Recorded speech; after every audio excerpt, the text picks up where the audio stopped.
Hello, and welcome back to the Ants Subang YouTube channel.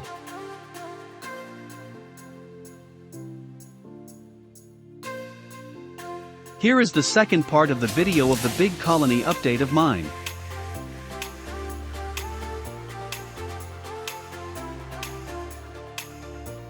Let us dive into it right away.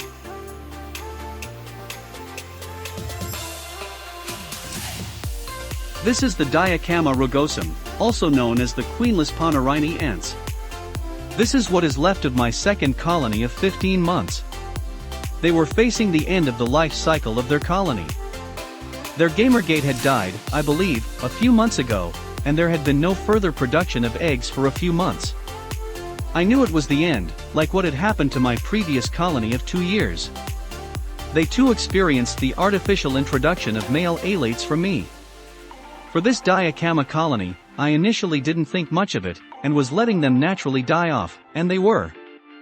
But just recently, things changed for the better. About a month ago, I was fortunate enough to come across a few wild Diacamma rugosum males alates. I introduced them to my colony immediately, not knowing if there was a potential gamergate in the colony. A few months ago, I was worried it was the end for them. But now, a month later, new eggs are laid. Meaning there's a new gamergate in the colony. I was quite elated and happy that they would begin another year of colonization. Every once in a while, I come across new male alates. I would then deliberately put them into the nest and hope for the best. Sometimes it works, and sometimes the alates don't find the energy to copulate. The workers would carry it back into the chambers. Naturally, the Diacamma male alates are lured into the nest when the gamergate releases pheromones at the entrance of the nest to attract them. That is how Diacamma performs their so-called nuptials. Although, it is an ancient and outdated evolution in their reproduction and propagation, Diacamma rugosum remains the most interesting and species I am keeping. The good thing about them is their slippery feet. Not being able to climb smooth surfaces, I get to enjoy watching them really close up. Let's move on to the next colony. Meet my colony of Camponotus irritans. This colony of mine has a long history together. It's mostly stressful, but it's also rewarding to go through it with them. They have survived countless mite plagues, fungus outbreaks, mass escapes, and mass deaths. They always bounce back from the brink of extinction and are pretty good at it as well. They learned from their past experiences from all the nests they had been in. Each one has a different set of plans and ways to survive. Camponotus irritans is one of the smartest ants I have kept, and that is, they always do the things I don't want them to do. One example I can give is that when I try to reduce the moisture of the nest by not wetting it to reduce the fungus outbreaks, they will do the total opposite. They empty the water in the water feeders and carry the water back into the nest, wetting the emptied-out pupae shells and clumps which they have stored. They do this to retain moisture in the nest, and that is too smart in my book. What you see in the nesting chambers are empty pupae shells lining the nest walls, not trash. For trash, they will pile it outside in one of the few outside worlds they occupy. Keeping these Camponotus irritans of mine as a stable colony is quite effortless. I only need to make sure that they have enough water to drink, which they never have enough of. As for food, cut up crickets or worms, and they will make sure they do not leave anything to waste.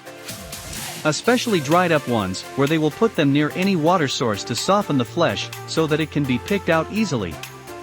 After years of keeping them, they still amaze me with their antics. I have learned so much from them, and I hope they can remain forever strong. Let's observe them for a little while longer.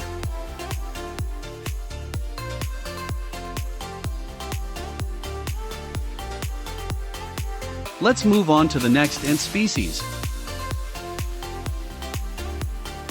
Camponotus perius is a common and beautiful black Camponotus species found in abundance locally, but their nuptials are very specific. According to my experience, the best time to find them is in the middle of the year. As you can see, this nest is jam-packed with them, and I am still waiting for another outworld to be delivered to me. Unlike the Camponotus irritans, they are less active during the night, but when daybreak comes, they are always looking for food. Their appetite is huge, and they have produced many alates. Be mindful of their supermajor. Their bite is painful, but not enough to draw blood. You will certainly feel a sharp pain, especially on the thin surfaces of your skin. I got mine between my fingers and I was shocked. That totally changed and rebranded my outlook on them ever since I got that bite. Most beginners would want to keep this species at any point in their ant-keeping journey. I highly recommend keeping them, not only for their beautiful pattern, but also for their habit of cleanliness. Well, at least for mine, they like to keep their trash outside rather than in the nesting chambers. I had this species for many years as well. Given enough space for them, they had already grown out of proportion, which at this moment I cannot fulfill. That is very sad, as the dilemma of not having enough space for growing ant colonies is a bummer. Let's observe them for a little while longer.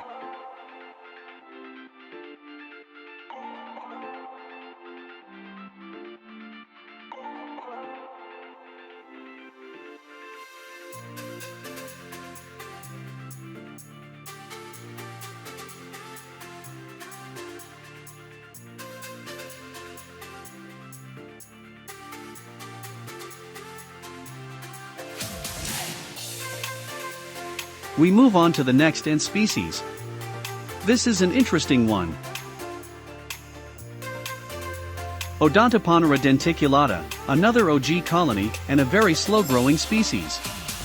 They are in a similar setup as my trap jaw colony, featured in part 1 of last week's video, and it works very well. The only difference with them is that I laid a thicker substrate for them. They love to dig and form caverns. For a species of the Ponerini family, they are very hardworking and diligent in nest building. All I have to do for their setup is replenish a new test tube every time it dries up, which takes a few months. Sometimes they prefer dried ones, so I always leave one without water resources. They have kept a bunch of the larvae in their underground burrow, which is out of our sight. I know this because from time to time they would bring out the pupae to dry. Sometimes I overly moisten their setup, so they will bring out their broods to dry, and you can see how they are progressing. My Odontoponera are very picky eaters. They don't eat most feeder insects. Mine loves crickets, but only the upper torso part and cricket drumsticks. Somehow they don't prefer the cricket stomach area where all the cricket eggs are stored. I know this because they piled dirt over it and left it to mold. The rest they would bring into the nest chambers for the broods to feast. The queen of this colony is very brazen. She doesn't hide herself from me, and she's very curious all the time.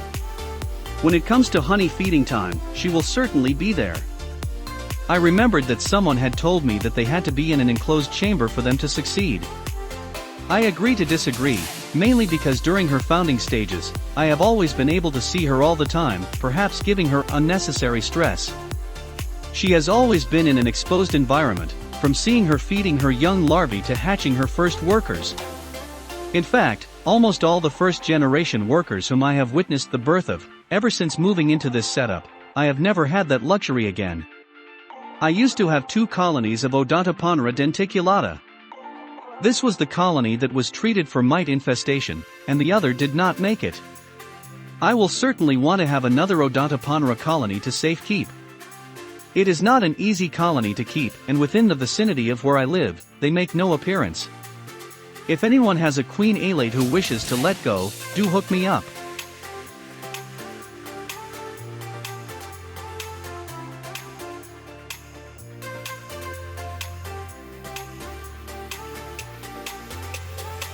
Moving on to the next colony. This is my fairly new Camponotus oroventris. Why, you ask? The previously featured Camponotus oroventris with 1,000 workers has gone to a new home. I was reluctant at first, but an agreement is an agreement. After all, the new keeper was quite persistent and lives just close by. I can always pay a visit if I want to. This new oroventris of mine grew super fast, and it quickly filled up the nest. It is still in a medium-sized nest with a few hundred workers. I will soon transfer them to a bigger formicarium. I haven't got one yet, but perhaps in another month or two, I will order one. Large acrylic formicariums are pretty expensive, and I have to make sure I get them from the right seller. I do not have much to say about this colony other than that they are pretty to observe. They have fewer patterns on their gasters, and are much more golden in color. They resemble Camponotus perius in general appearance. I notice they are more fidgety than Camponotus perius. Whenever I try to open the nest cover, they will run helter-skelter, whereby perius will just lay chill.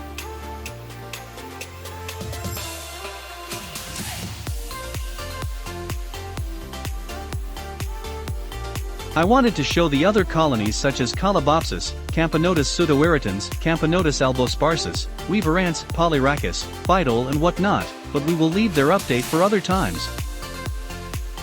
I am sure they will pop up in my bonus videos segment in one way or another. On the other hand, my invasive species collection won't make it as well for my colony updates, but I will leave it in the future video. Well, actually, their setup is a mess right now, and I am embarrassed to present it at this moment. You will understand if you have kept invasive species before. It is forever nitpicking at the nest and making adjustments as you go. Their behavior is so erratic that I could not keep the nest well maintained. For some of you, I have shown part of my collection for the sake of giving an example of how to keep them. Well, all I can say is that they will destroy any fancy nest you give them. Bare land, huge plastic and glass containers are the way to go for now.